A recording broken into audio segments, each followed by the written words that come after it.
La corrupción, lastimosamente, en Colombia es una constante. Los corruptos están en el centro, en la derecha y en la izquierda. Están en absolutamente todos los partidos. En mi partido hay muchos que se dedican a la corrupción.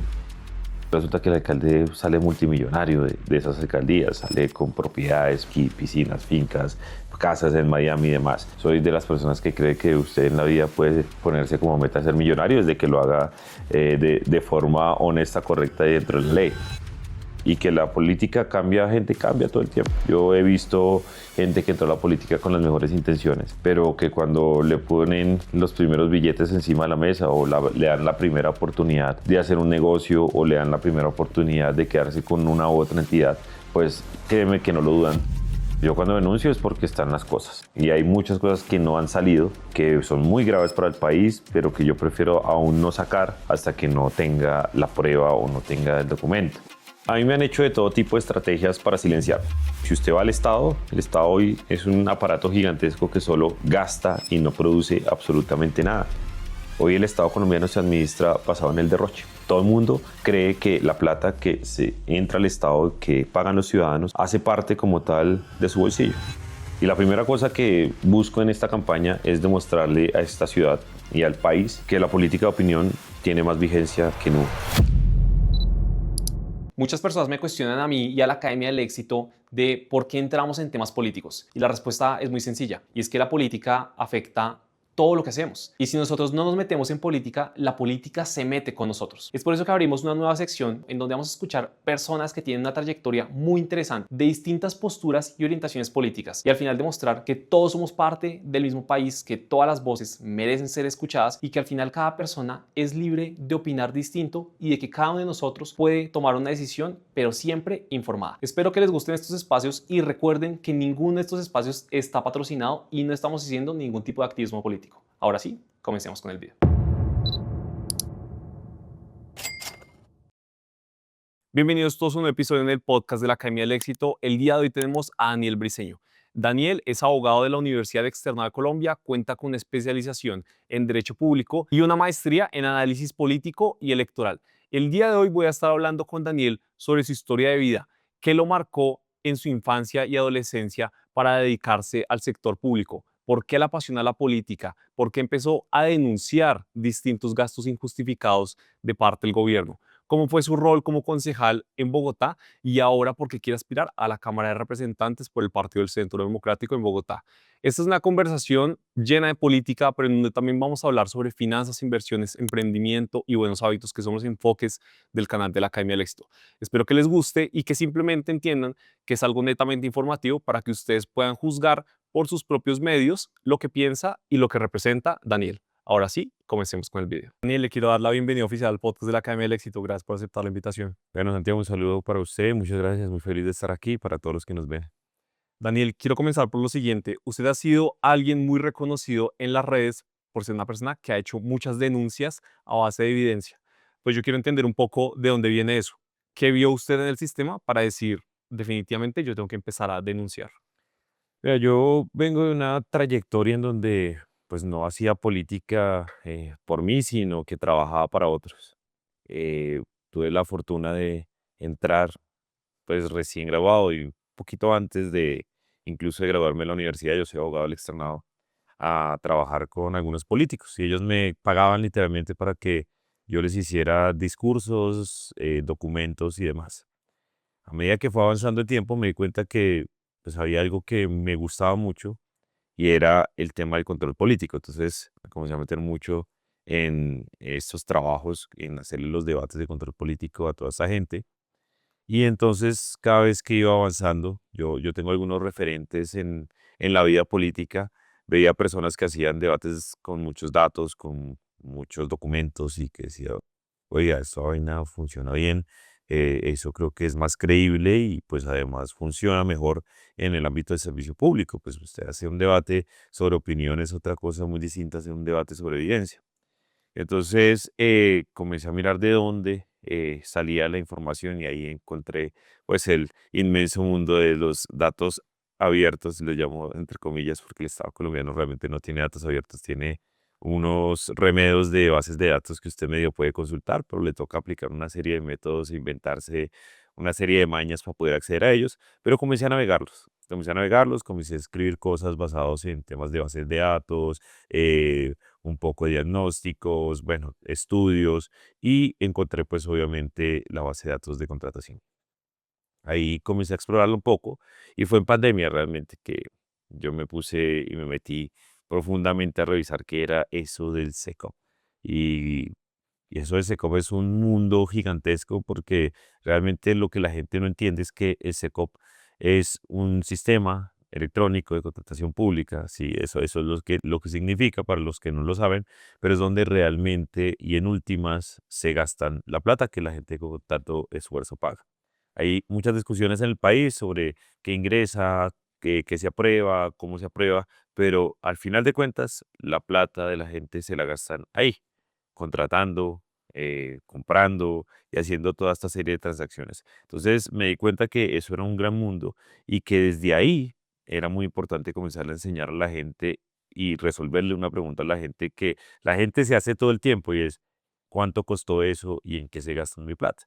Yo creo que la gente cuando va por la calle y ve un hueco o ve una obra botada o ve que hay basura en una esquina, la gente lo primero que se pregunta es, oiga, ¿y cuánto está costando eso? Oiga, ¿por qué no está funcionando si se está pagando tanto? Entonces, esa fue la pregunta que yo traté de resolver y después de meses de estar andando, pues dominé una base de datos que, como les digo, debería ser fácil para todo el mundo. Todo el mundo debería poder acceder a eso sin ningún problema y ver en tiempo real casi cómo están gastando su plata, pero que por, obviamente, conveniencia de los gobiernos de no ser, pues, eh, que no les hagan veeduría o que no les hagan control, pues han venido poniéndole pues algunos tipos de parámetros, barreras y demás para que la gente no pueda acceder.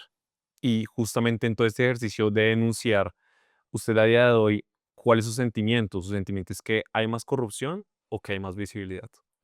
Yo creo que ambas. Yo creo que la corrupción, lastimosamente, en Colombia, pues es una regla general, es una constante que tiene que ver con todas las ideologías. Y esto hay que ponerlo sobre la mesa y hay que entrar en esa discusión. Los corruptos están en el centro, en la derecha y en la izquierda. Están en absolutamente todos los partidos. En mi partido hay muchos que se dedican a la corrupción. Yo mismo los he denunciado. En los partidos nuevos, en los partidos viejos, todos se dedican a la corrupción. Hay un nivel muy bajo de políticos que no hacemos eso. Pero hoy, afortunadamente, existe pues la visibilización de esos problemas. Por lo menos hoy usted se entera de las cosas que pasan. Las redes sociales hoy le ayudan a usted a mostrar a la gente por lo menos qué es lo que se están robando, qué es lo que se perdió, cuál es el problema, cuál es la dificultad, cómo funciona. Porque mucha gente en Colombia ha entendido que esto es un país lleno de corruptos, pero nunca ha entendido cómo es que funciona ese mecanismo, ese sistema. Entonces yo creo que hoy poderlo visibilizar es muy importante y poderlo visibilizar ayuda a dos cosas. La primera es que si lo están haciendo, cuando usted le pone el reflector a algo, pues la gente por lo menos se queda quieta. Y segundo, que es muy importante, al menos nos mete en la discusión de que hay que solucionar, de que hay que cambiar ciertas cosas y que hay que meterle la mano a ciertos mecanismos que hoy no funcionan. Una discusión también muy frecuente sobre el tema de la corrupción es que hay un dicho que se dice, el poder cambia a las personas. Pero usted ya, por ejemplo, habiendo sido escogido para un cargo de elección popular como el Consejo de Bogotá y ahora aspirando a la Cámara y estando rodeado de personas que en teoría desde el mundo político tienen mucho poder, ¿usted qué opina de esta frase? Yo creo que, pues a mí en lo personal no me cambió. Digamos, todo el mundo tiene motivaciones en la vida y pues mi motivación, afortunadamente, y por como me lo enseñaron en la casa y por la formación que tengo, nunca ha sido, pues, ser, digamos, millonario. por ej- que está bien. Yo soy de las personas que cree que usted en la vida puede ponerse como meta ser millonario desde que lo haga de forma honesta, correcta y dentro de la ley.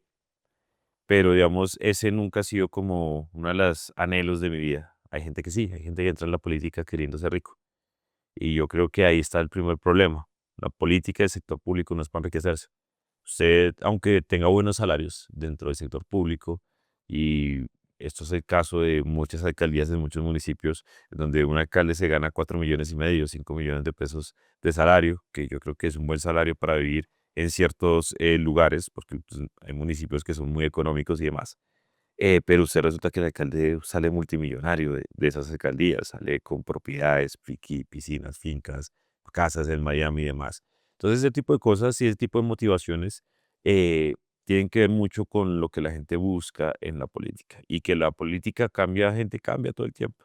Yo he visto gente que entró a la política con las mejores intenciones, pero que cuando le ponen los primeros billetes encima de la mesa o le dan la primera oportunidad de hacer un negocio o le dan la primera oportunidad de quedarse con una u otra entidad, pues créeme que no lo dudan y esto tiene que ver con la forma en cómo llega. Entonces, si usted puede tener todas las intenciones, las mejores, de cambiar el mundo, de pacificar el país y traer paz mundial, de que todos seamos iguales y demás, pero el momento en que usted mete un poco de campaña y se alía con los peores para poder llegar a ese cargo, pues todas sus motivaciones pues no existen, porque usted tiene que llegar a un cargo a responder realmente por quienes lo pusieron allá y por quienes realmente le dieron la plata.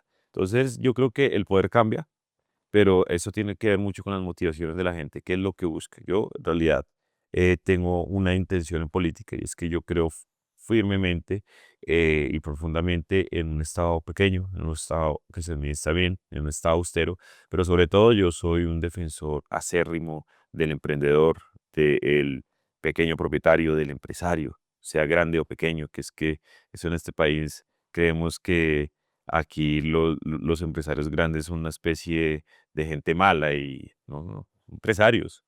Y tampoco es que tengamos tantos tan grandes, ¿no? Realmente nuestro cuerpo empresarial en Colombia pues es muy pequeñito. Realmente pues nuestros grandes empresarios pues usted los compara con los magnates de Estados Unidos y pues no llegan a nada.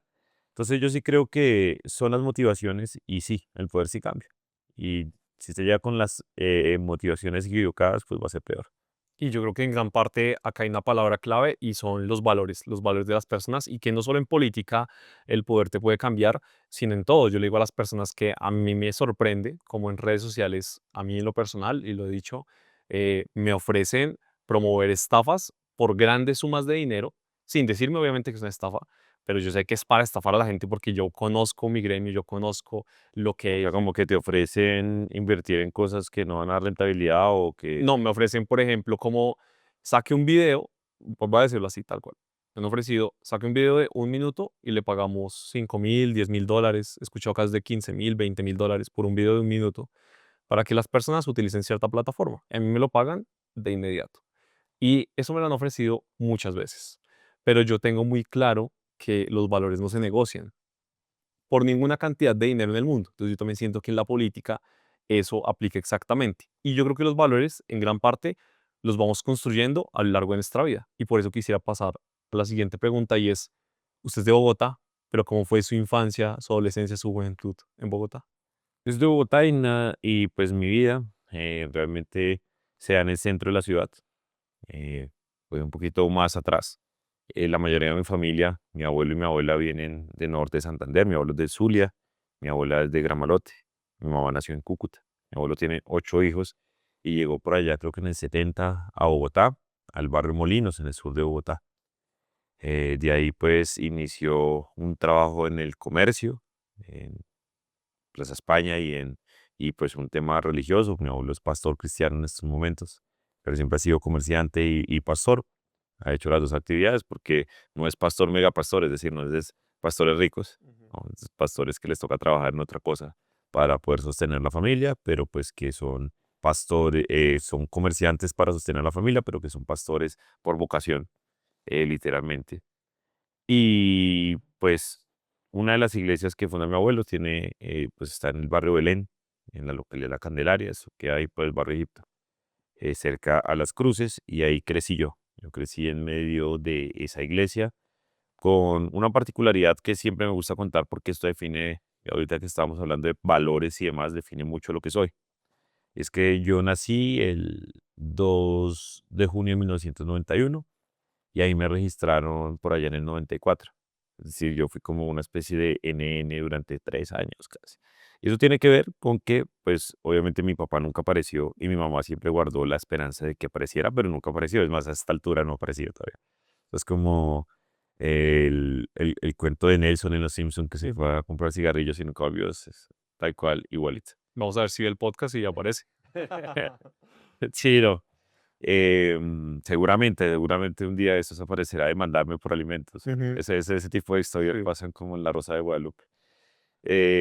Pero pues eso marca mucho, porque entonces los dos apellidos que yo tengo son los de mi mamá realmente, porque un día mi abuelo le dice a mi mamá como, oiga, no, ya está bueno, regístrenlo. Y de ahí, pues, la figura de mi abuelo se vuelve como mi figura paterna. Y los principios que me infundan a mí en la vida para todo, pues tienen que ver mucho con la formación cristiana y una formación para el trabajo. Entonces, mi abuelo es una persona que siempre ha metido mucho los temas de disciplina, ¿no? Es una persona absolutamente disciplinada. Mi abuelo es una persona que todos los días se levanta a orar a las 4 de la mañana.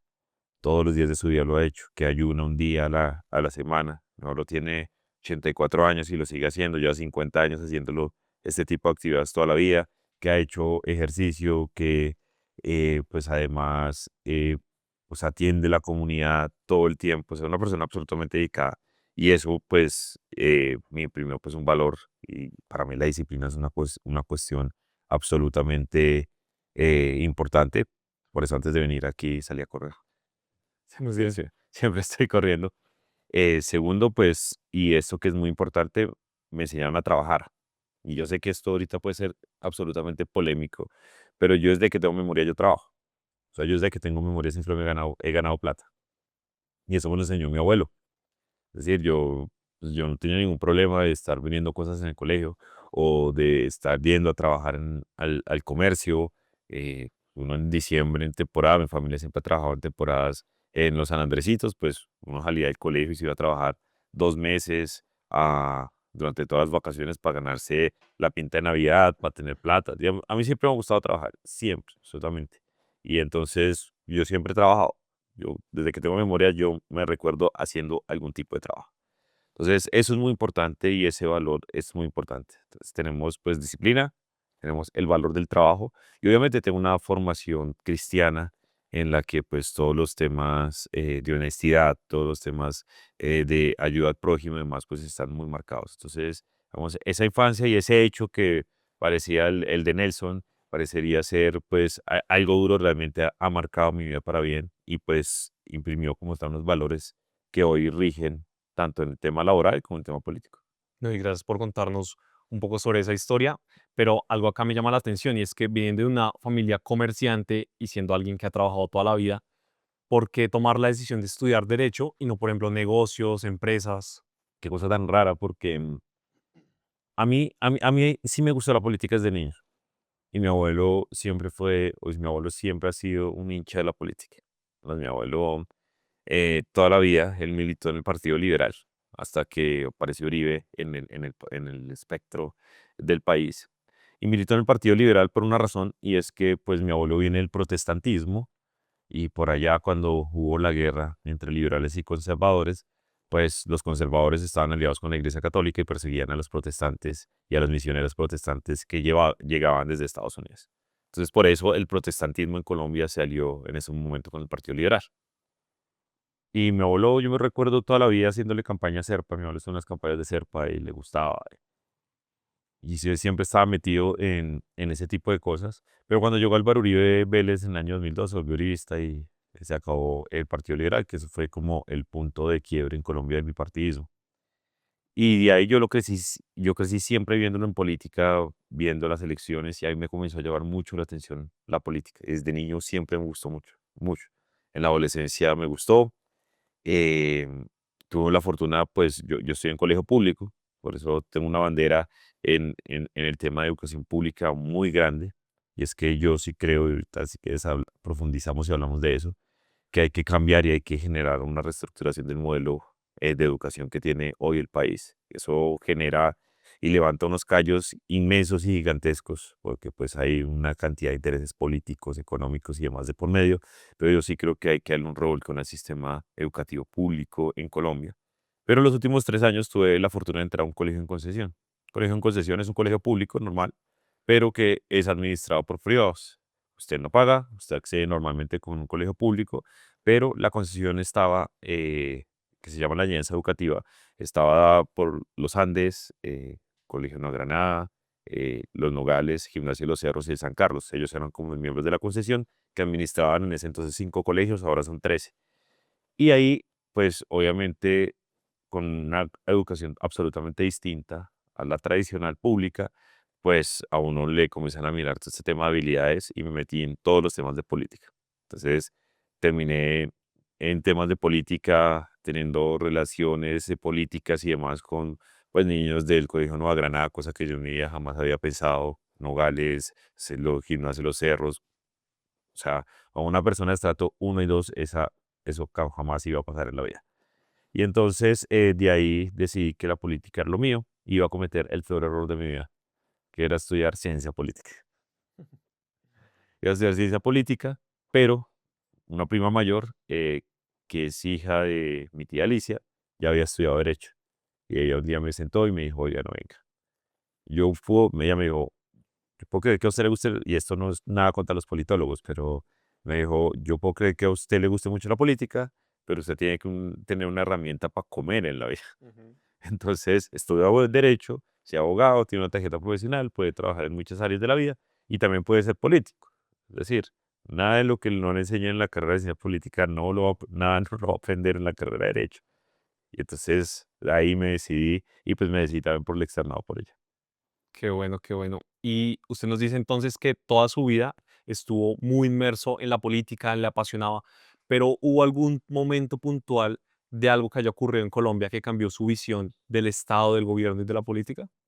Muchas. Yo creo que, a ver, la primera tusa electoral, yo creo que es importante. Mi primera tusa electoral fue, eh, y además porque yo estaba en el colegio todavía y me metí de activista en esa campaña. Eso fue la campaña de 2007 de la alcaldía de Bogotá. Samu, el alcalde, Samuel Moreno, versus versus Juan Lozano en ese entonces. Pues mi abuelo estuvo en algunas reuniones con Juan Lozano, él como el líder religioso y demás, y pues estábamos jugados y a mí me gustaba el tema de Juan Lozano, fui como a un par de eventos, entonces Juan Lozano, Juan Lozano, Juan Lozano, y ganó Samuel Moreno en ese entonces, para infortunio de la ciudad y demás, ojalá hubiese ganado Juan Lozano, pero pues yo creo que ese hecho me marcó a mí porque descubrí ese sentimiento de que tú querías que ganara alguien, que creías en un proyecto político y ganó el otro. Y entonces ahí entendiste cómo funciona la democracia. La democracia funciona de esa forma. De eso se trata la democracia, de perder y ganar.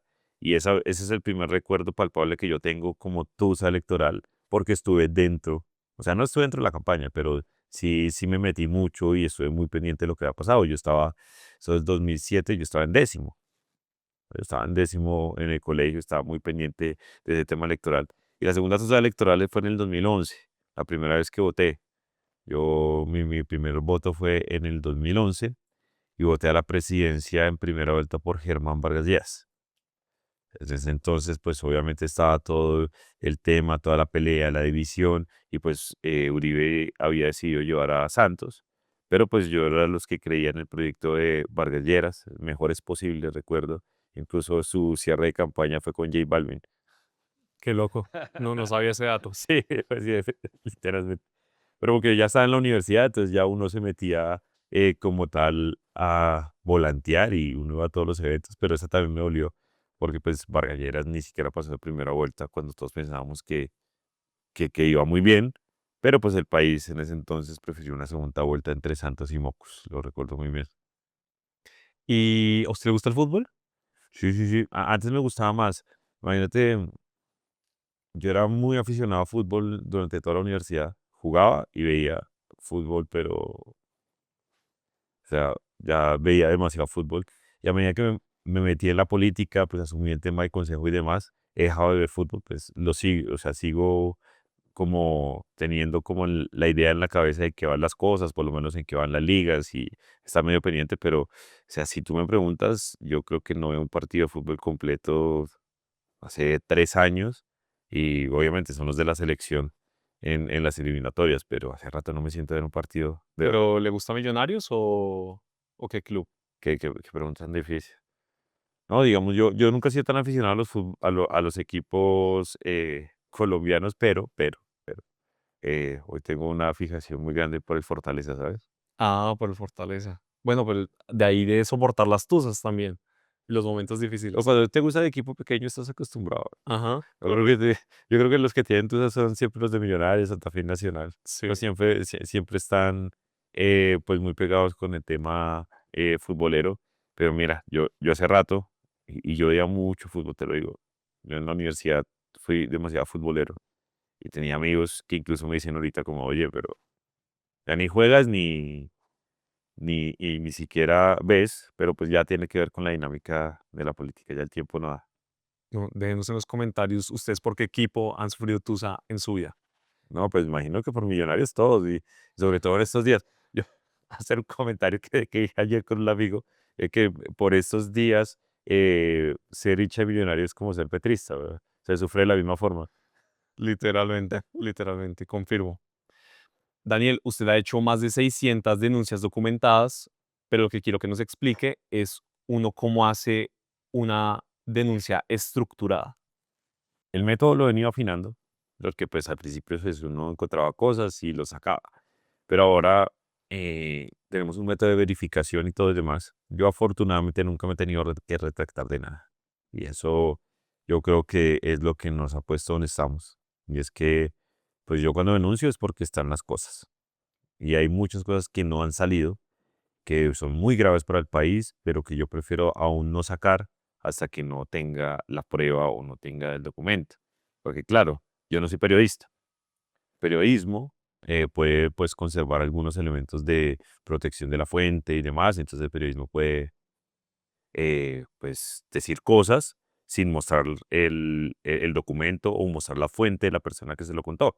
Y eso pues eso lo tienen los periodistas. Pero no, a mí yo un día estos la llego a embarrar, pues me caen encima y me van a, o sea, literalmente pues pierdo credibilidad, no me la van a rebajar, bueno, una cantidad de cosas.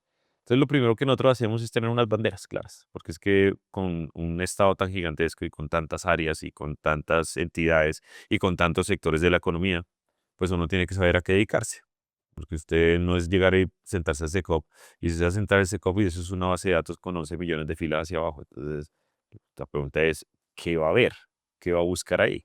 Usted puede saber buscar una base de datos, pero si no sabe qué va a buscar, pues no le va a servir para absolutamente nada. Y eso en el mundo del Big Data hoy y demás, usted siempre tiene que saber qué va a buscar.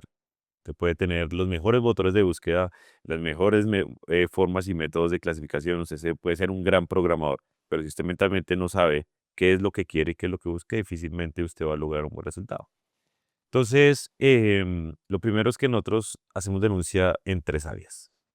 Primero, temas de austeridad. Entonces nosotros sabemos y entendemos en nuestro concepto qué es derroche.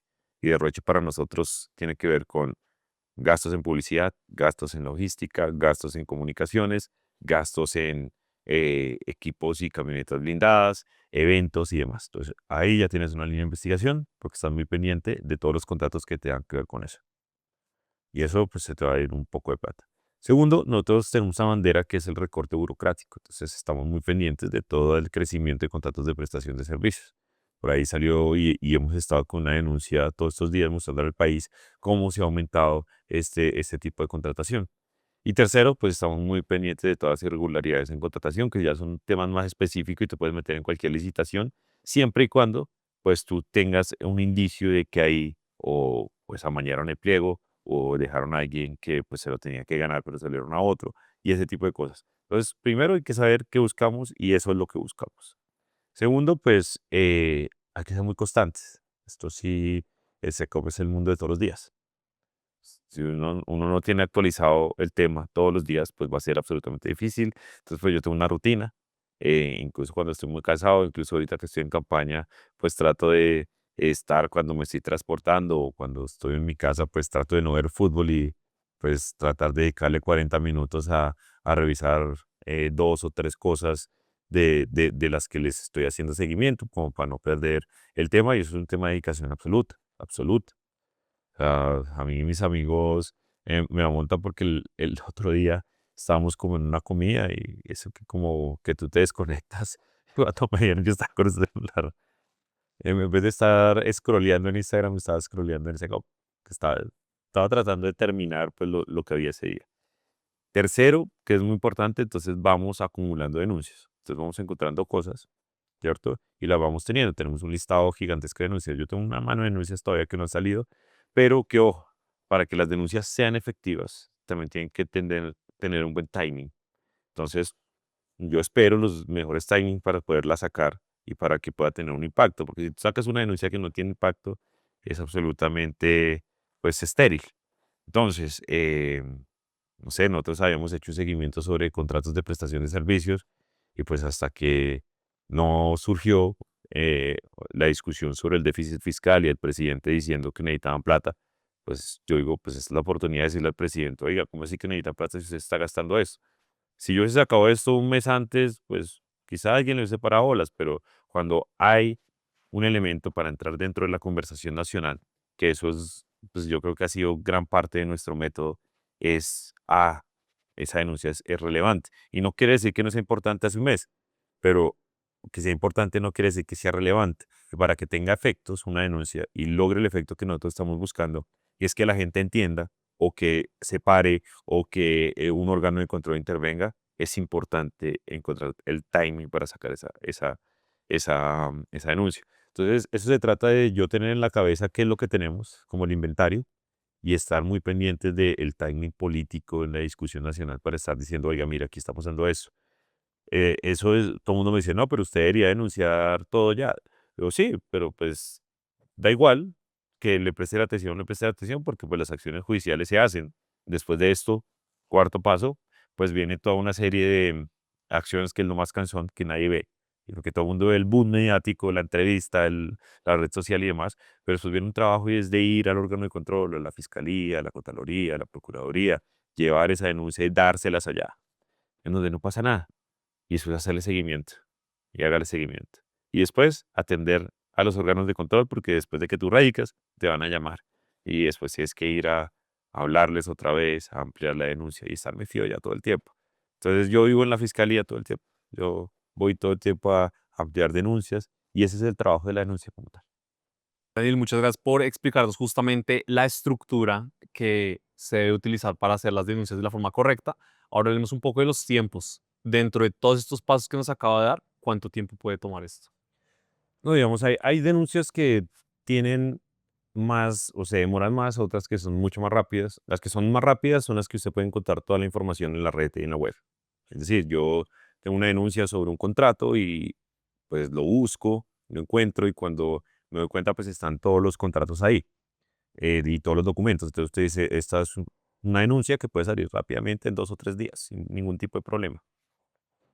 Hay otras que son ahora la mayoría, porque a medida en que esta veeduría y el país sigue avanzando en temas de denuncia y ya hay más ojos, ahorita te cuento un poco por qué hay más ojos, pues el gobierno ha venido cerrando y ha venido haciendo que esos documentos que en el SECOP deberían ser públicos, pues ahora sean privados. Entonces, cuando no encuentra los documentos, lo que hay que hacer es recurrir al derecho de petición.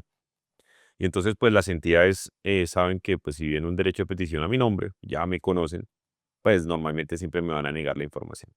Entonces, me tomo los primeros 15 días del derecho de petición para recibir una respuesta al último día diciendo que no, que esa información es confidencial y pues te hacen ir hacia la tutela. Entonces, ya después de la tutela me toca meterme otros 15 días esperando que un juez diga y allá ellos después impugnan y demás. Bueno, entonces, hay denuncias que se me pueden ir en 3, 4, 5 meses esperando la información.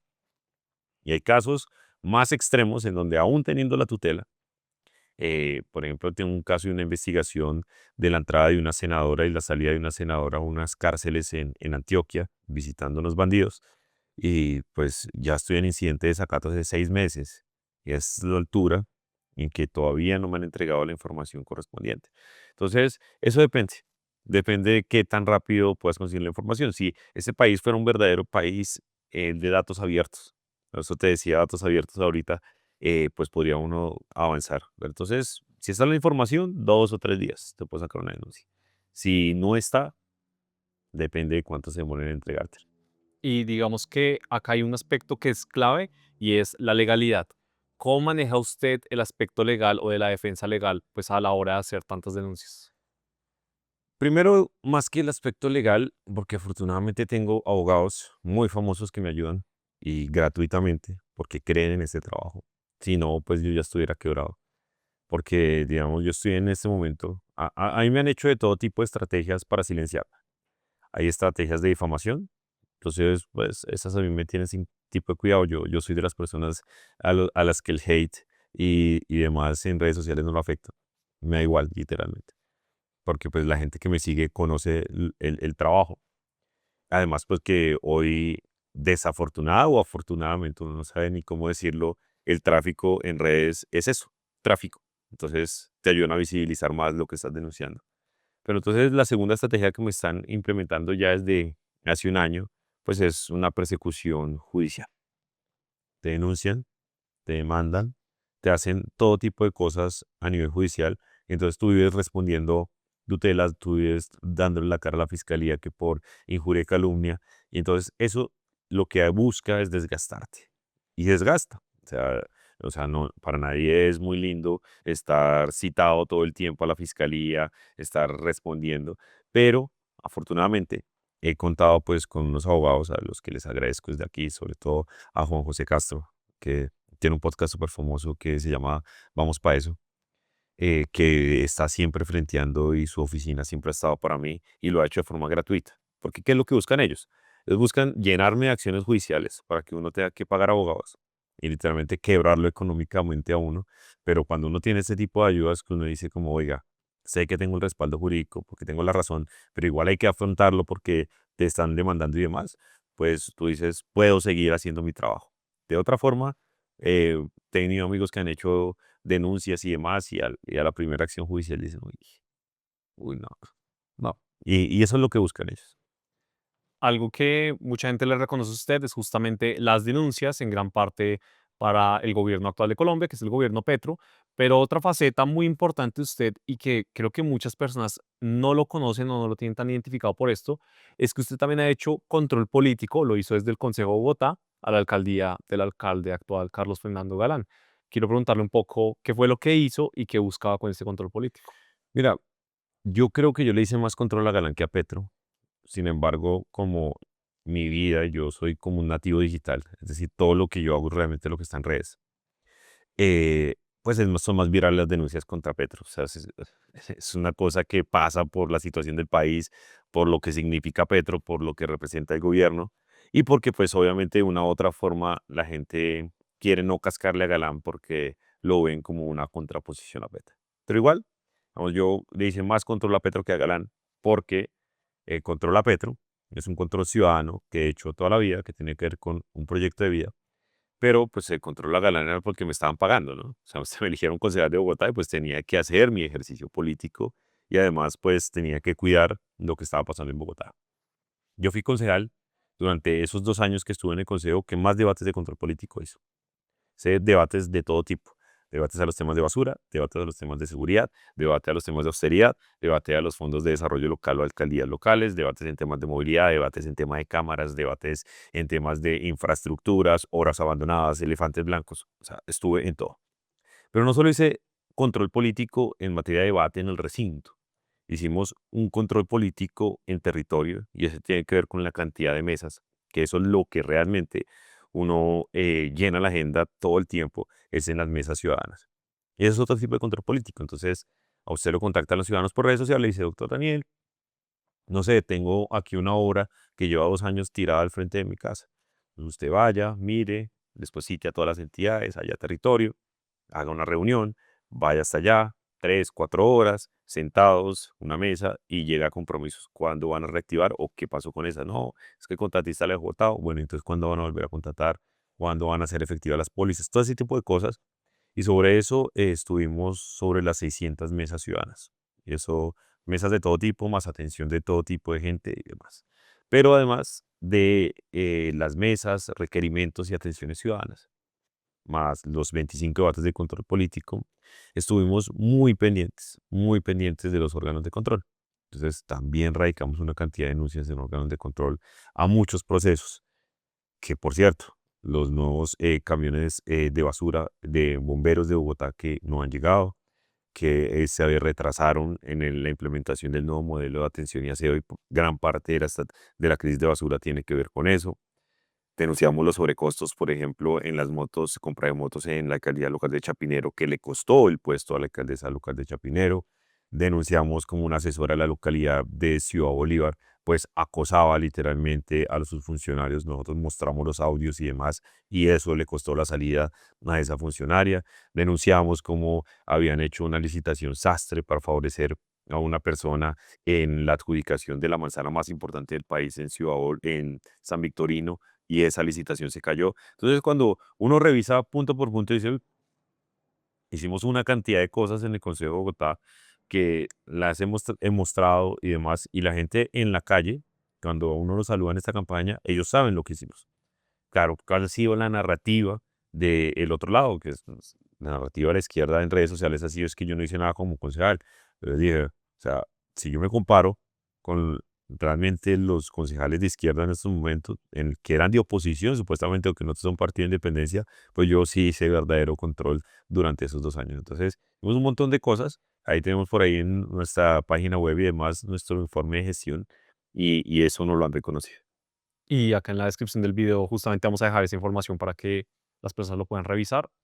Y ahora quiero que pasemos a lo que se está haciendo el día de hoy y es la campaña por aspirar a la Cámara de Representantes por Bogotá. Entonces quiero preguntarle por qué lo está haciendo y qué es lo que quiere buscar desde su rol en la Cámara.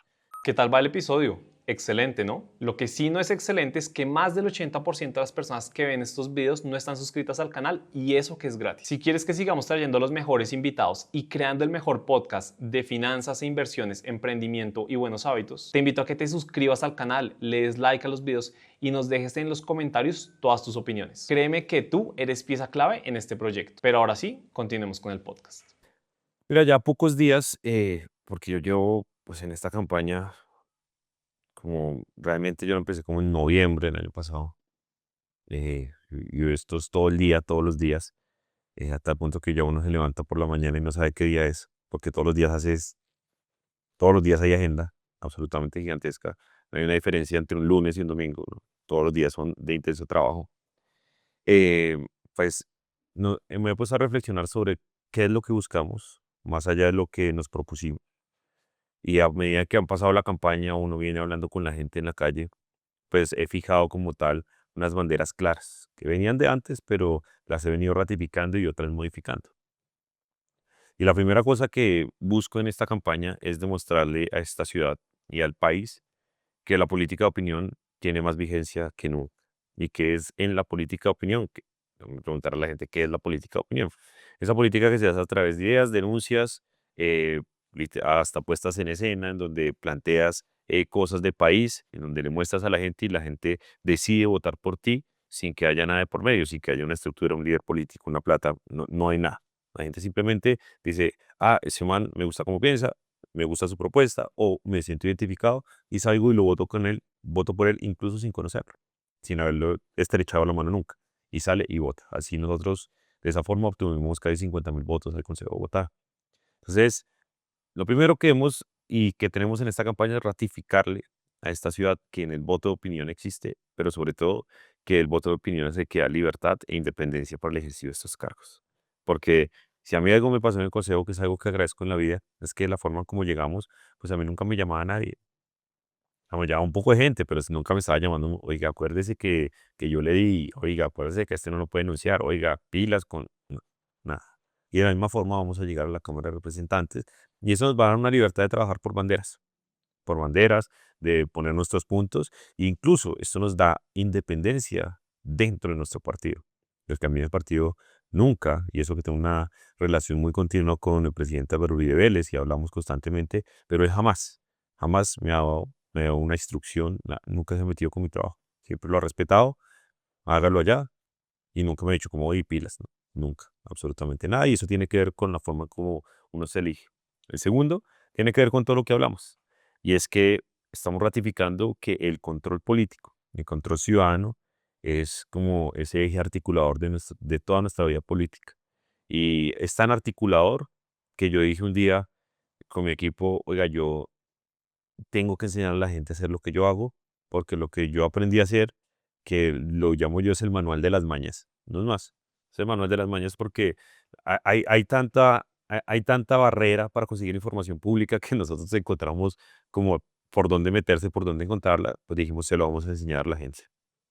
Por eso lancé así como ustedes tienen sus cursos de finanzas y donde le enseñan a la gente y demás, que eso es ahorita súper pegado, lancé una escuela de control político, la escuela de SECOP, que tiene unos 5.000 personas en todo el país haciendo control, o que por lo menos han aprendido o han leído la forma en cómo encontrar información. Y hay mucha gente en el país que luego de ese curso está haciendo lo mismo.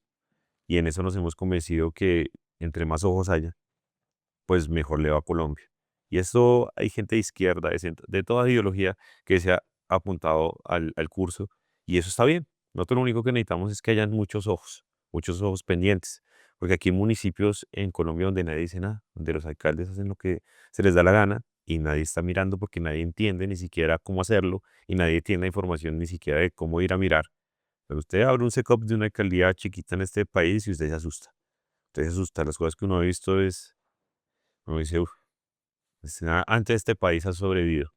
Tercero, que es muy importante, y es, entonces tenemos voto opinión, tenemos el control. El tercero tiene que ver con que en esta campaña hemos establecido algo muy importante, y es que para mí, y esto lo digo en muchos escenarios, un empresario sí es más importante que un político. Y por eso nosotros hemos puesto la política en favor del sector productivo y empresarial, que es en últimas el llamado realmente a sacar el país adelante. Porque si usted va al Estado, el Estado hoy es un aparato gigantesco que solo gasta y no produce absolutamente nada. Y entonces esa visión de nosotros de hacer más efectivos los recursos públicos tiene que ver mucho con el tema de ayudar al empresario. Por eso trabajamos desde el Consejo de Bogotá, que es una cosa que hicimos en el Consejo, por defender el bolsillo de los empresarios. Y siempre vamos a trabajar por defender el bolsillo de los empresarios. Y cuando llegó esto, entonces la izquierda salta diciendo, es que eres un vendido a los empresarios. Yo digo, pues es que si supieran ellos, o más bien lo ignoran de adrede, que el 97% de los empresarios son pequeñas y medianas empresas. En este país hay 1.000.000 de empresas que son de autoempleo, es decir, que no tienen más de 10 empleados y que los empleados que tienen son el primo, la prima, la sobrina, la hermana, o sea, que literalmente es empresas de economía familiar y que no sobreviven en este país porque literalmente cuando tienen un sueño y una ilusión de emprender un negocio, lo primero que se encuentran es con un Estado que no es socio, sino es un mal socio, pero además se le lleva la plata inmediatamente. En un país donde usted desde el día uno te abre y usted mete su plata y usted abre su negocio y el único que ya le está sacando plata es el Estado desde el día uno. Desde el minuto uno, usted ya le está debiendo plata al Estado. Entonces nosotros hundimos la reforma tributaria que presentó el alcalde Galán en Bogotá, que pretendía subir el ICA, pretendía subir el predial y además ponerle un impuesto del 10% al recibo de la luz, que eso generaba y golpeaba que se diera la sobretasa al alumbrado público, que eso generaba pues un golpe en el bolsillo de la gente muy grande. Y ahí hemos lanzado varias propuestas de cara al tema empresarial y emprendedor. Yo sí creo que este país debe estar en una discusión sobre el ICA, el impuesto de industria y comercio. Eso es una de las grandes barreras y uno de los grandes problemas de todos los emprendedores. Pues claro, una cosa es la renta. Y cuando nos metemos en estas discusiones de qué le quitaría a usted a los empresarios, todo el mundo primero habla de renta. Pues que en renta usted tiene que ver una vez al año con la DIAN. Y ok, vamos a reducir la tarifa de renta. Pero el ICA usted tiene que ver por lo menos cada 2, 3 o 4 meses con el municipio, con la Secretaría de Hacienda de su municipio. Y además es un impuesto inmoral, es un impuesto que te está cobrando casi sobre los ingresos, que no tiene ningún tipo de sentido. Y luego de que te cobran sobre los ingresos ese ICA, pues además tienes impuesto de consumo, tienes IVA, tienes 4 por mil. Si pues, quieres ser formal y demás, usted dice, Es que la formalidad en este país es un imposible. Y los que logran sacarla adelante, por eso los considero héroes, porque enfrentándose a toda una máquina, un aparato estatal, municipal, departamental y nacional que se lleva en promedio 6.5 de cada 100 pesos que te entran a ti. Esa es la tasa efectiva en este país. Que a usted se le lleven 6.5 de cada 100 pesos que a usted le entran en su negocio, usted dice, yo creo que aquí algo está mal, ¿no? Vamos a ser un país que tiene una tradición y es que paguen más las empresas. Entonces, aquí la mayoría de impuestos las deben pagar, creo que una proporción, no recuerdo, por la proporción más alta de impuestos la pagan 2.600 empresas. Ahí está concentrada toda la tributación del país. Y las pequeñas empresas ahogadas, todo el mundo ahogado, y más encima te meten el impuesto saludable, y entonces eh, discusiones que hay que dar dentro del Congreso de la República. Y ahí tenemos varias propuestas.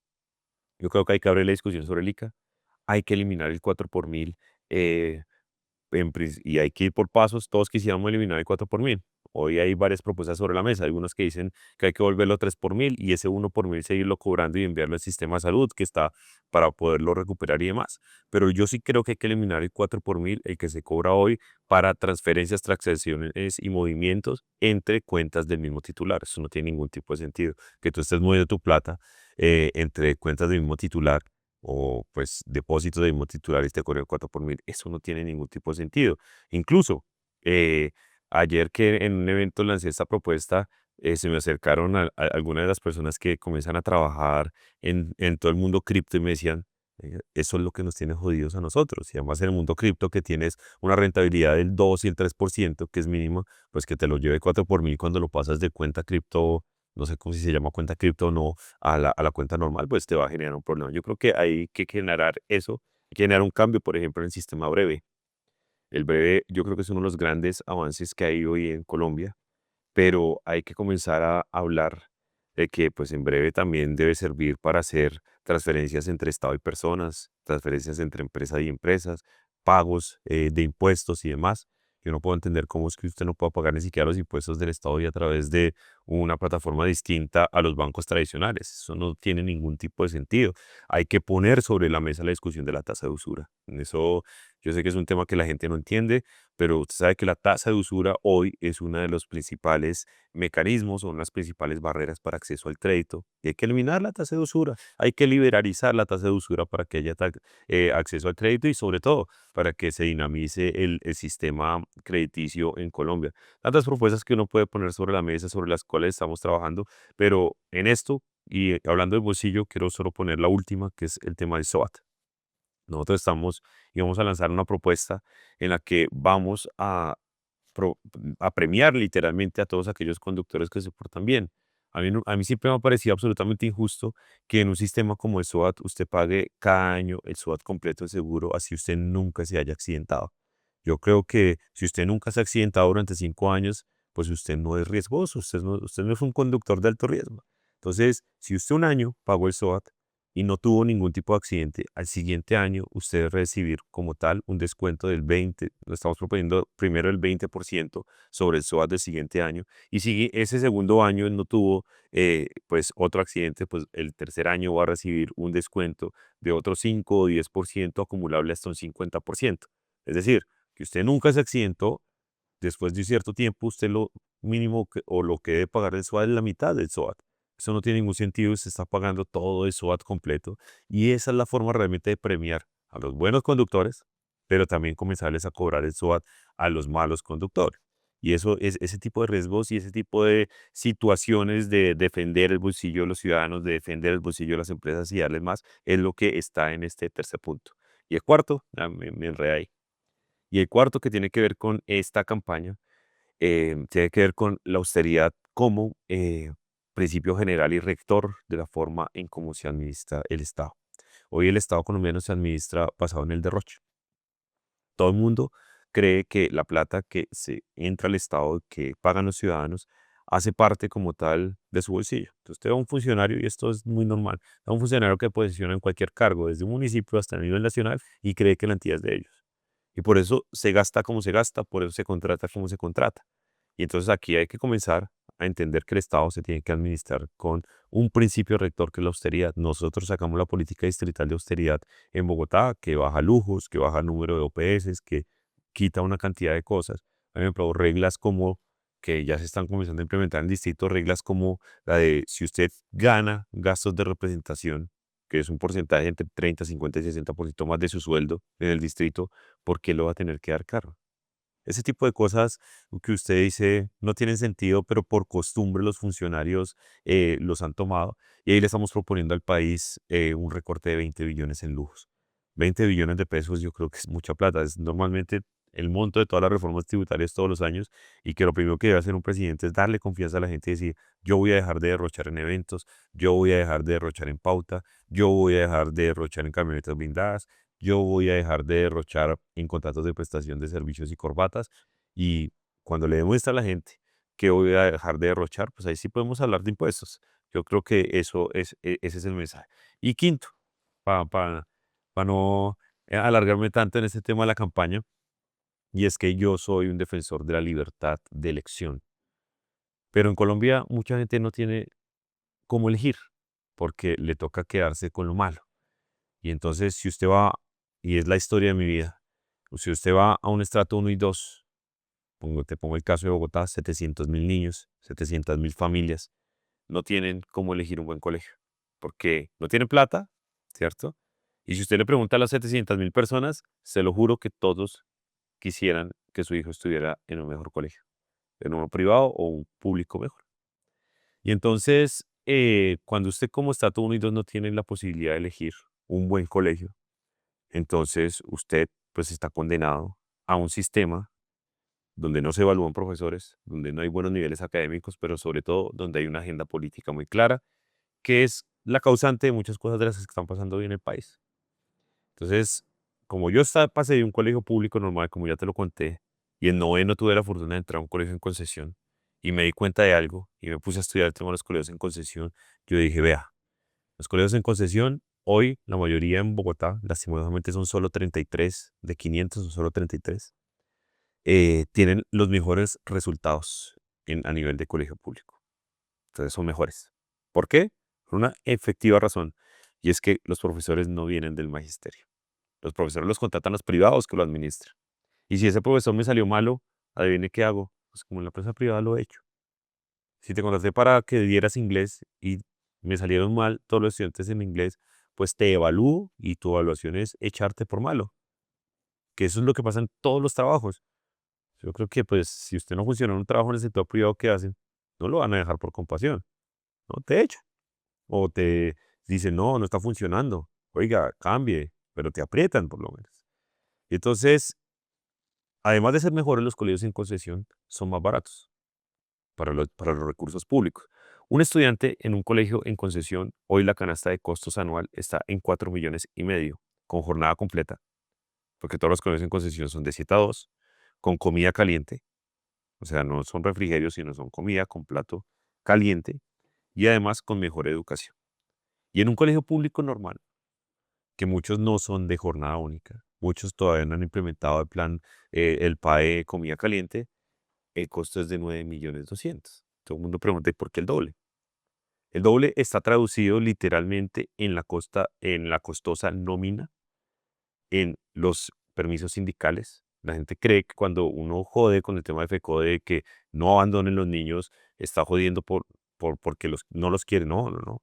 Es que primero hay dos cosas. Ahí sale un estudio de la Universidad Nacional. Si usted compara un niño, comienza de primaria y termina el bachillerato, y estuvo esos 12 años estudiando, 11 años, 12 años, y lo compara con un niño en el sector privado, este niño, el del sector público, habrá estudiado un año menos, es decir, habrá perdido un año de clases por cuenta de los paros. Un año que un colegio privado. Es decir, este niño, además de tener mala educación, de tener bajos rendimientos, estudió un año menos que los que estudiaron en el colegio privado. Pero además de eso, los permisos sindicales solo en Bogotá en los últimos 5 años costaron 43,000 millones de pesos. Porque cada vez que un profesor sale de permiso sindical a marchar, a protestar, pues al distrito le toca correr a contratar a otro profesor. Y eso es plata que va saliendo. Eso es plata que así circulando, son 43,000 millones de pesos. Son dos colegios, literalmente, para construir. Y entonces ahí y en nuestra propuesta vamos a levantar las barreras legales que hay para que el sistema de colegios en concesión se expanda por todo el país. Si nosotros no le ponemos competencia al sector público, no va a haber como tal los mecanismos, ni siquiera los incentivos para que la cosa se haga bien. Entonces yo ya me lancé esta propuesta, los de FECODE me mandaron, pero estoy convencido de eso. Estoy convencido que hay que darle la libertad de elegir.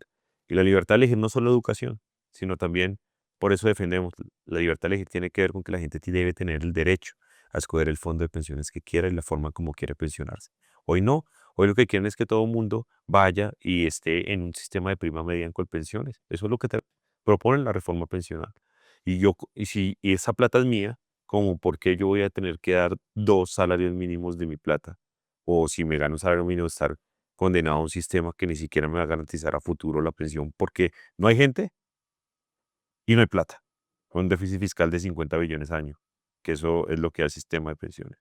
Y tercero, ahí para terminarte este quinto punto de libertad de elección, defendemos también la libertad de elección de poder elegir la EPS o el sistema de salud que uno quiera. Eso no pasa hoy. Hoy usted puede ser en la EPS que quiera, hay distintos nombres, pero la realidad es que más del 50% de los afiliados están en manos del sistema público porque están intervenidos por el gobierno. Que puede ser, tú puedes decir hoy, no, yo soy de Sanitas, ¿no? Tú eres del gobierno. Te tiene intervenido, realmente está vista en el gobierno. No EPS, la EPS más grande del país, 11 millones de afiliados, absolutamente estatal. Y entonces, como, ¿por qué yo no voy a poder escoger eso? Y los únicos que tienen libertad de elección en salud, ¿adivines quiénes son? Pues los que tienen más poder adquisitivo, y muy bien por ellos. Y aquí, ¿qué es lo que está pasando? Que las personas de estrato 1 y 2, pues les toca quedarse donde están, o les toca someterse al régimen subsidiado, y las personas que tienen más altos ingresos, pues ni siquiera están comprando prepagadas, sino pólizas privadas. Este país pasó de 1.5 millones de pólizas privadas a 4.5 millones. Es decir, lo que querían de que fuera más igual la salud, realmente está generando que los que tienen más ingresos, pues digan, yo hago una póliza privada y bien, aseguro mi salud, y el resto de gente sometida a un sistema que no funciona. Entonces, esas son como las 5 cosas por las que trabajo en esta campaña. No, bueno, muchísimas gracias por explicarlas con tanta profundidad. Que la gente deje en los comentarios cuáles gustan, cuáles quizá no les gustan. Es importante también conocer el feedback y la percepción de las personas. Algo que yo creo es que el exterior de uno y lo que uno demuestra afuera viene en gran parte del interior. Y usted me llamó mucho la atención que hablaba mucho de propuestas relacionadas con finanzas. Y por eso me gustaría preguntarle ahora cómo maneja Daniel Briseño sus finanzas personales. Bueno, finanzas personales. Mira, yo en general, pues, digamos, a mí me gusta tener un buen nivel de vida, pero yo en general soy una persona muy austera.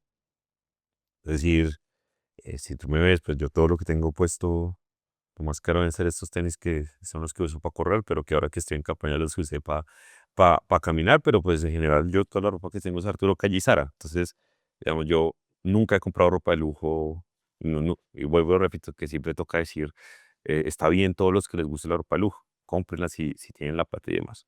Pero pues yo nunca en ese tipo de cosas he sido pues la persona que anda con mucho lujo y demás. Yo trato de comprar ropa igual y ropa que pues tiene buen precio. No estoy diciendo que es muy barata, pero en general la vida económica pues viene en una austeridad. Trato de no endeudarme tanto y pues no me endeudo ni para temas de recreación, no me endeudo para temas de entretenimiento y demás. Eso trato de hacerlo pues obviamente con los recursos de excedentes que a uno le queden cada mes. Invierto, todavía soy un inversionista, ¿cómo se llama? Conservador. Ujú. Entonces pues ahí, no sé si puedas echar la cuña aquí, pero pues digamos Tri me ha abierto las posibilidades como de aprender a invertir, porque eso era un mundo absolutamente desconocido para mí. Yo era una persona que invertía a través de CDTs.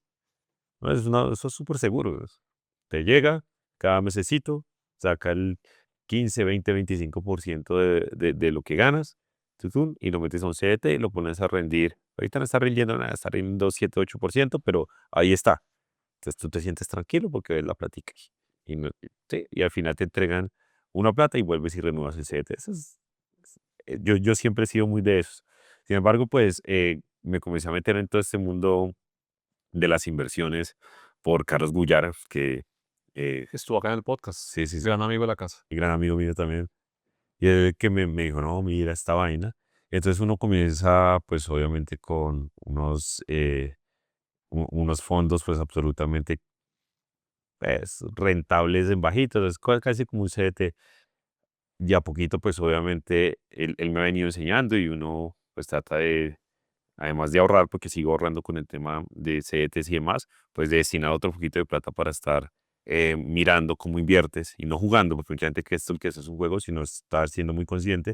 Pero estoy aprendiendo el tema de la inversión. Entonces, No gasto mucho, que eso es muy importante. Digamos, no vivo en un sitio lujoso. eh, Vivo en un sitio pues que tiene las comodidades, pero eh, no es un sitio ostentoso. O sea, yo pago arriendo, eh, porque pues he tenido la discusión con mi pareja de esto de no meterse en una casa, el crédito hipotecario. Es una discusión que está sobre la mesa, por ahora la voy ganando con el tema de arriendo. Vamos a ver más adelante. Pero pues trato de que el canon del arriendo pues no supere como el 20% de los ingresos, 25% de los ingresos para poder ahorrar otro. ¿Qué más hago? Pues me doy mis lujitos. Mis lujitos realmente tienen que ver un poco con comer. Me gusta, pues sí, son muy cansón con el desayuno y la comida y el almuerzo, pero pues tampoco son las grandes cosas. Y viajamos, pero nunca, pues, yo nunca recuerdo haber hecho un viaje lleno de tanto lujo ni demás.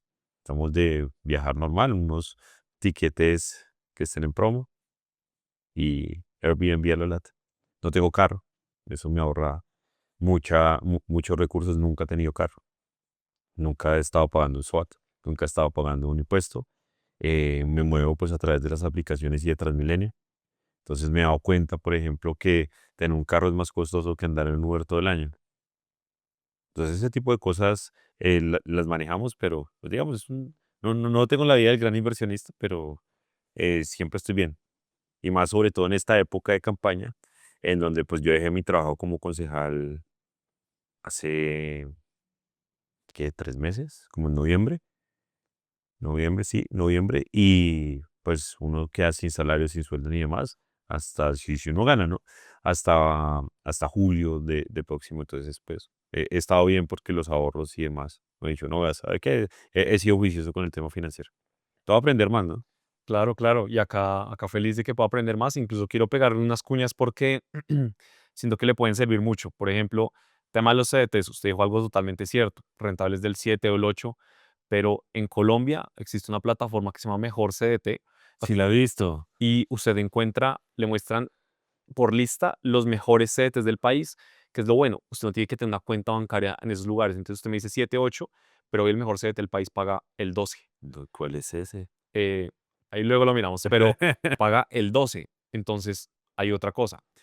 Usted dice Tri, amigos de la casa, yo no tengo ningún problema en decirlo, pero es que además Tri tiene algo muy poderoso y esto ojalá que, yo siempre digo, desde el Congreso pudiéramos mostrarlo mucho más, y es que la gente desconoce lo que para mí puede ser el beneficio tributario más grande de este país, y es que todas las ganancias que usted obtenga a través de Tri o de cualquier broker nacional en acciones o ETFs nacionales o internacionales, sus ganancias están 100% exentas de impuestos sobre la No renta pegué ese, y de o sea, ganancia ocasional. eso no lo sabía. Entonces, ¿eso qué quiere decir? Que si Daniel, yo o cualquiera de ustedes se gana 1.000.000, 10, 100, 1.000.000.000, sus ganancias están exentas de impuestos. No jodas. Y eso está, para que lo busquen, y me gustan los datos, en el artículo 36, numeral 1 del Estatuto Tributario. Qué Esa, gran artículo. No, yo no tenía ni idea. O sea, yo metí porque pues yo en el Consejo de Bogotá impulsé un proyecto de acuerdo para comenzar a hacer programas de educación financiera en los colegios públicos. Porque si algo no saben la gente cuando crece es cómo manejar su plata y cómo invertir y cómo hacer todo ese tema. Y ahí conocí, ahí tuve la fortuna de conocer a Carlos Gullara y demás, y estuvo en el consejo y hemos trabajado un montón, nos volvimos amigos, y él también corre, entonces ahora somos runners juntos y demás. Pero no sabía. sí, claro, no, es que casi nadie lo sabe. Entonces, este mecanismo tributario totalmente legal, legítimo, es algo con lo que yo he visto que muchas personas de este país han creado patrimonio verdadero con rentas exentas, sin pagar impuestos. Entonces, pues que uno también conocer todos esos beneficios. Usted ahorita hablaba, por ejemplo, también de las cuentas cripto. Se le dice más como billeteras cripto o por el blockchain. También las personas no entienden que ahora yo puedo recibir pagos de cualquier parte del planeta y puedo enviar dinero a cualquier parte del mundo. ¿Y cuál es la comisión de enviar $10.000, $100.000 a Japón, a Estados Unidos, a Brasil o de recibirlos? La comisión es menos de $1, cuando en el sistema de wire transfer, de transferencias Sí. internacionales, me pueden cobrar el 7% de toda la transacción.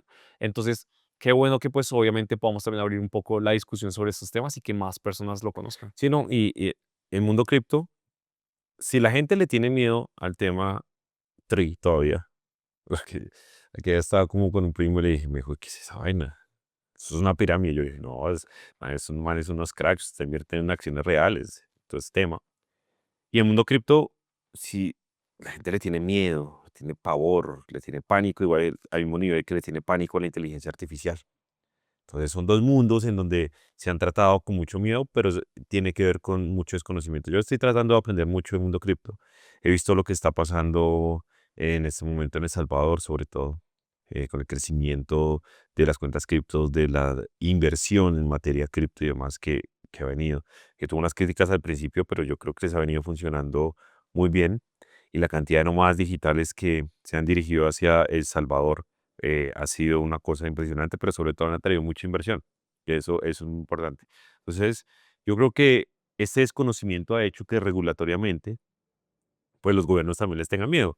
Pues si uno que está metido, que yo conozco el mundo fintech, que estoy aprendiendo, todavía le tengo como miedo y yo digo mundo cripto, entonces sigo con Wenia porque está atado a Colombia, entonces no, o sea, me meto con Wenia, pero no es porque crea el mundo cripto, sino porque creo en Bancolombia, entonces uno tiene todavía el formato tradicional bancario en la cabeza, pero hay que aprender.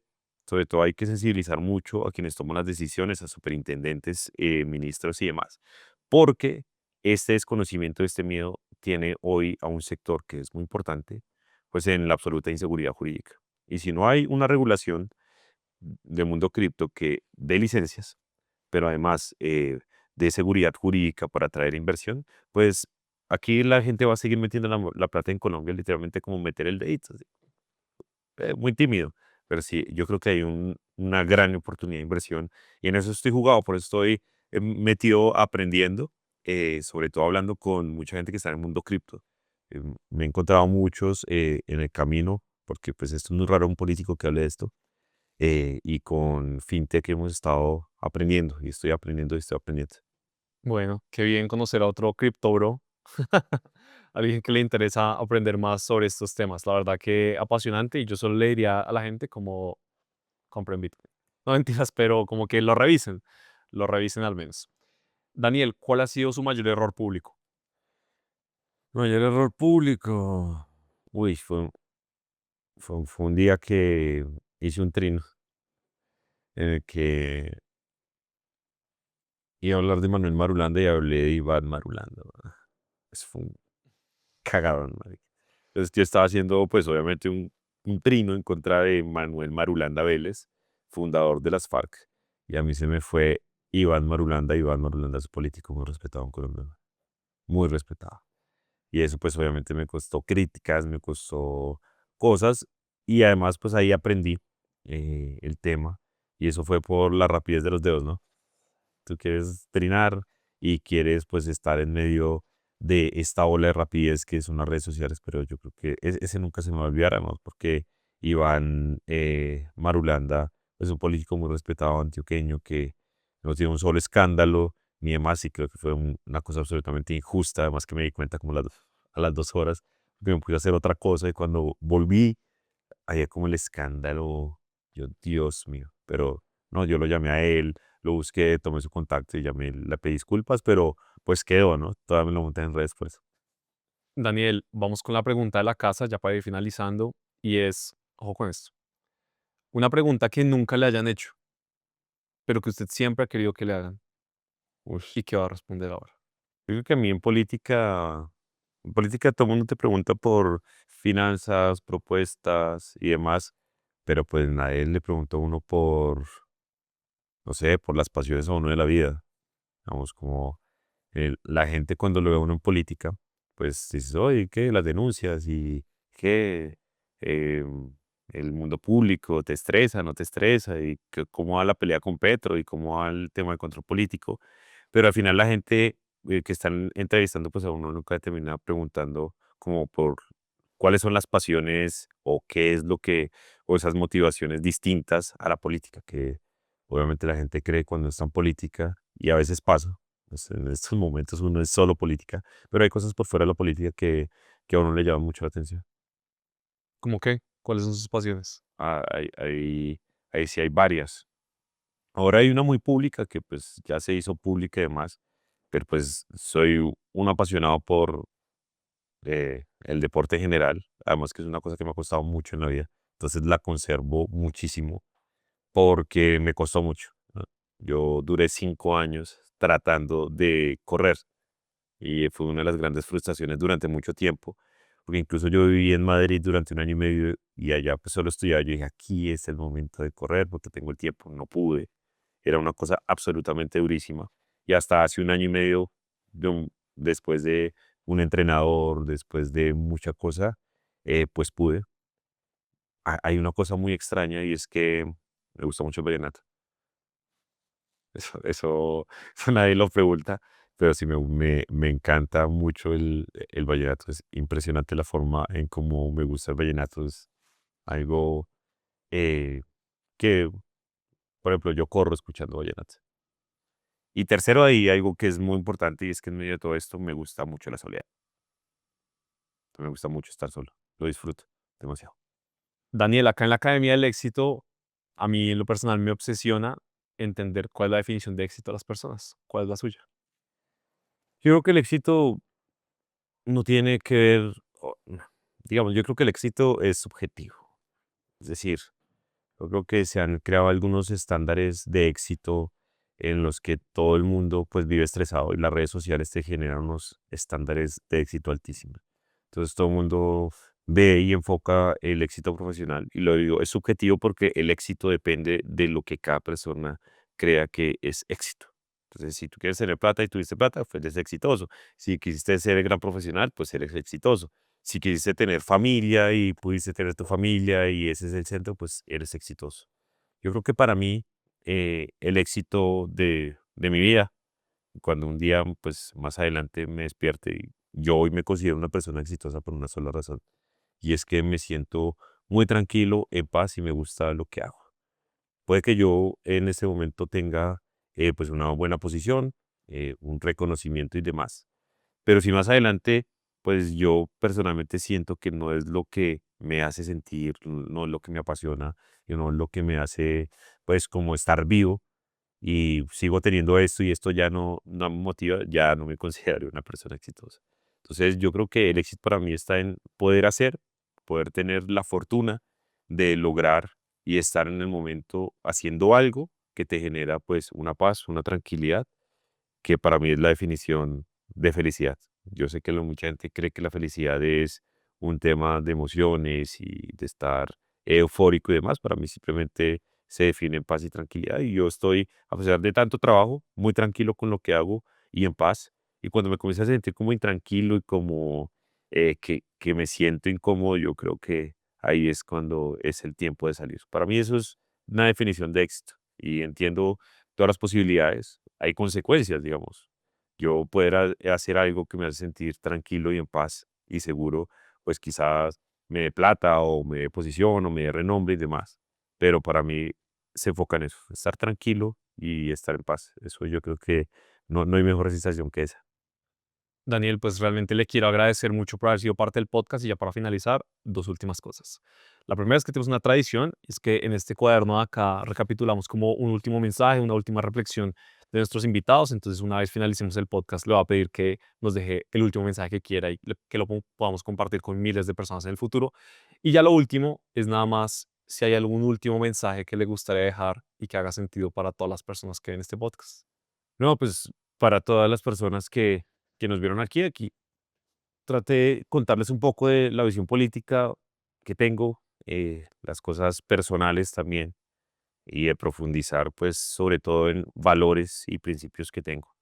Este ejercicio político lo hago siempre con toda la dedicación, creyendo en que las banderas que les conté aquí durante un tiempito largo es lo que rige mi carrera política, pero sobre todo creyendo en algo muy importante, y es que el país hoy requiere, como nunca, una renovación, pero la renovación sea en políticos que sean capaces de romper los esquemas y sean capaces también de decirle no a todo lo que ha significado los vicios de la política durante muchos años en Colombia.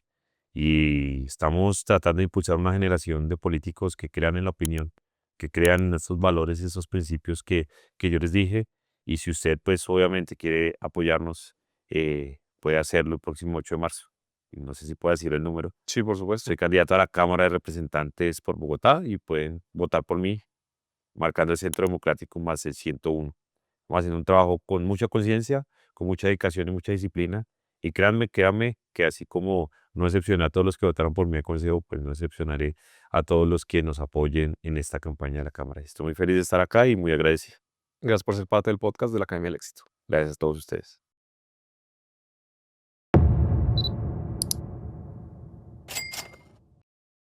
Sabía que te ibas a quedar hasta el final y me alegra que te haya gustado el episodio. Es por eso que no te olvides suscribirte en el canal y por favor déjanos un like, un comentario de qué te pareció y ayúdanos a compartiendo este contenido. Recuerda que con estas acciones tuyas vamos a poder traer a los mejores invitados y crear el mejor podcast de toda la región. Nos vemos en el siguiente episodio.